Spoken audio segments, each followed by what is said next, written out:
distinguished ladies and gentlemen.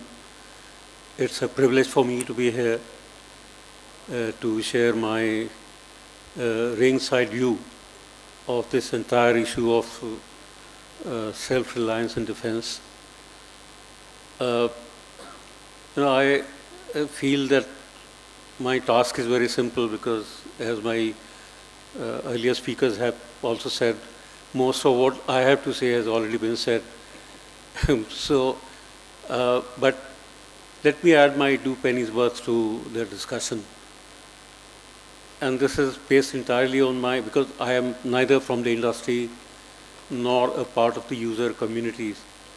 So it's a ringside view, and it's based entirely on my past experience of being in the MOD and the experience of the last 12 years of working with a law firm, where I have had the opportunity to deal with a lot of defense companies, each one of which have their own peculiar problems and grievances and so on.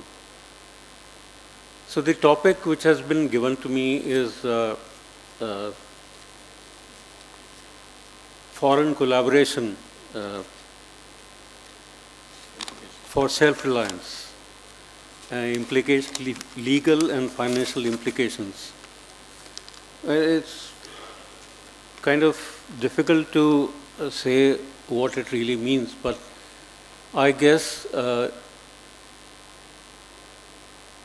it really implies the implications of foreign collaboration on the objective itself of self-reliance and the implications it has for the parties which are intending to come together to deliver on this promise of self-reliance. So let me address the first issue first. I think I would argue that there is a lack of conceptual clarity about what really constitutes self-reliance. This is something which has been touched upon by the previous speakers. The policy as it stands today is to measure self-reliance in terms of local manufacturing and maximization of indigenous content. Now, I would submit that this is not a true measure of self-reliance, for the simple reason that even if you achieve 60, 70 to 80% of indigenous content in a product which is manufactured in India, unless you have that core technology or critical component which goes into it, which makes it operational, we continue not to be self-reliant. So I think the first issue that needs to be addressed in this entire debate on self-reliance is at the level of policy, and it's required to be done by the Ministry of Defense, and this is the right time to do it, because I believe I'm given to understand that DAP 2020 is being revised. I always feel that there is a need to kind of separate policy from procedure. The reason being that the policy has to be a long-term policy which should not really change according to the project, while the procedures have to be nimble. The problem of mixing the policy and the procedure is that any deviation in procedure, which is a must to see through any project, is seen as a deviation from policy, and it has its own consequences. So my recommendation would be that at least, even if there is no separate policy in the next DAP itself, there should be a separate kind of section which deals with the acquisition policy. The second point I would like to make is about the implication it has on the structures which are put in place by the intending parties to meet the expectations of the MOD for self-reliance. As we all know, the current policy again of the Ministry of Defense is to promote the local companies as the prime vendors in practically all the acquisition categories except perhaps by global. But for certain categories, there's this additional requirement that the Indian company should be owned and controlled by the resident Indian citizens. Now, it has its own implications because going by my experience, I don't have the time, so I'm not going into the details, but the fact is that you can't create a structure beforehand because you don't know what the requirement of the MOD is going to be, which particular category a particular acquisition is going to be categorized under. So you can't create a structure beforehand which will be able to participate in acquisition programs across all the acquisition categories.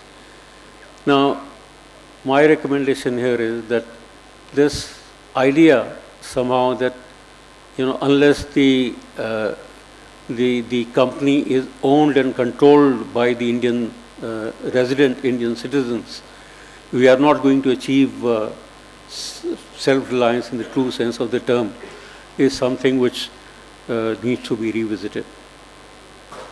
The third point I would like to highlight is about the implication that this drive for self-reliance has on the regulatory framework or vice versa.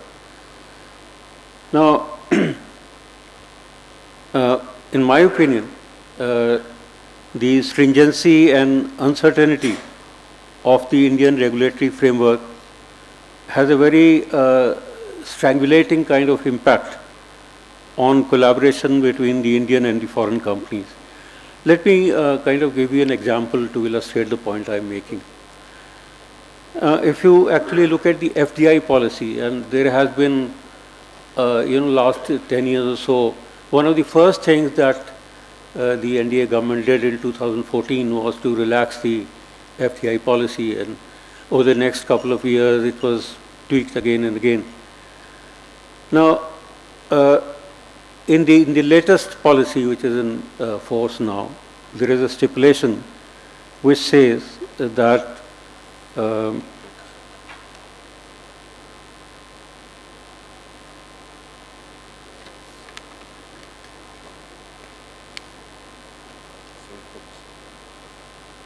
just one second.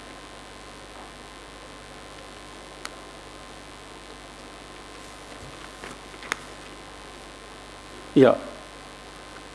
Foreign investment in the defense sector shall be subject to scrutiny on grounds of national security, and the government reserves the right to review any foreign investment in the defense sector that affects or may affect national security. Now, first of all, this concept of national security is highly subjective, it is undefined. Secondly, this clause actually implies, and of course different people will have different opinion on what it means, but one simple reading of this clause would mean that it is not only pre-investment scrutiny that is required to be carried out, but even after the investment has been made by a foreign collaborator, at any given point of time, on the grounds of national security, the investment could be reviewed, or the entire project could be reviewed.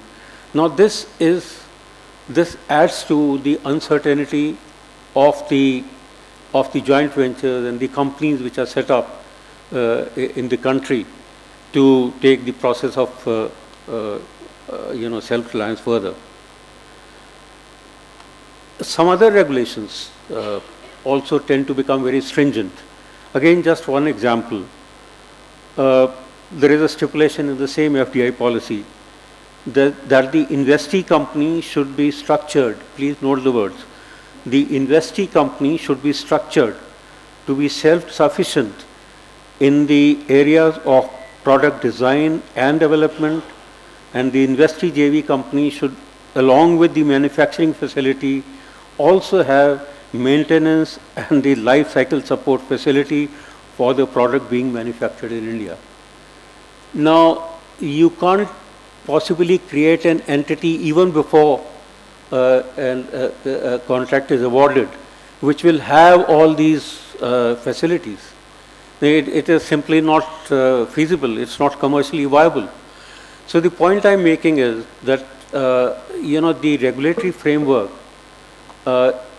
affects the goal of self-reliance through joint ventures and collaborations with the foreign companies, and foreign companies are handicapped by these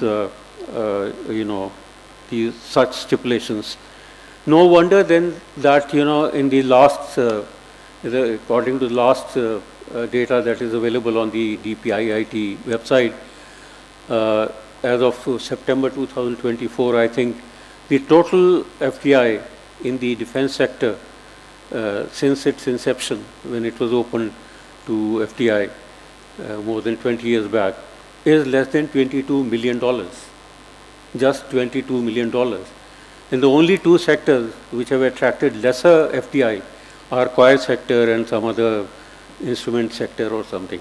So we need to kind of revisit this entire preconceived idea about the damage that 100% FDI may cause to the objective of achieving self-reliance and so on. Since we don't have much time, I'll jump to the last point I have, which is about the financial implication of the joint ventures. A point that was made in the earlier sessions was that we don't have any resources are not a problem. Well, this is one point where I'll beg to disagree. Having dealt with defense budget for 5 years, but that was a long time back. But looking at the figures which were given out by the 15th Finance Commission, which covered the period from 2021 to 2026, during this 5-year period, the total shortfall between the estimated allocation and the projected requirement was to be to the tune of 15,24,100 crores, out of which more than 8 lakh was to be under the capital segment.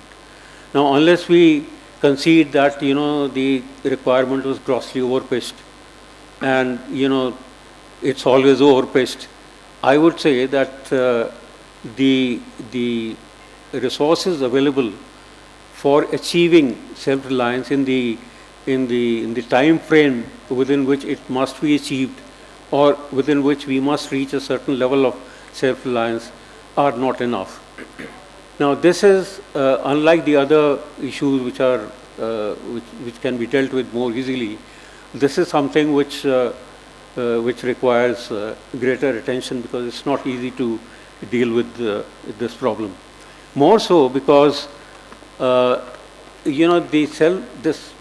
self-reliance in the true sense of the term, which means that we should, even if say an aircraft, the indigenous content is 20%, but the engine part of it, which may constitute 20% of it, if we are self-sufficient in the engine technology, I would be happy. I'll say that we are self-reliant.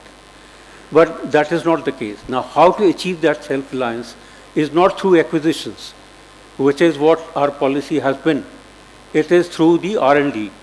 And R&D again has,